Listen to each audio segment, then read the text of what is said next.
नवरात्रीमधील पहिला महत्त्वाचा दिवस म्हणजे ललित पंचमी आणि त्यासाठीच पहाटे 3 वाजता आम्ही गेलो होतो आईसाहेबांच्या मंदिरामध्ये. या दिवशी इथे हळदी-कुंकू केले जाते. आणखी काय-काय केले जाते याचा फुल व्लॉग YouTubeवरती अपलोड आहे. त्यानंतर आम्ही घरी आलो आणि रोजच्यापेक्षा आज जरा जास्तच दिवस छान वाटत होता.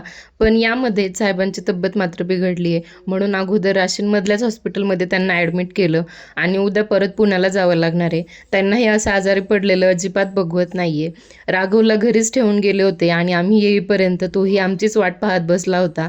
तुलाही पहाटे लवकर उठावं लागलं होतं म्हणून तू थोडा वेळ आराम कर असं म्हणत साहेबांनी राघवला झोपवलं.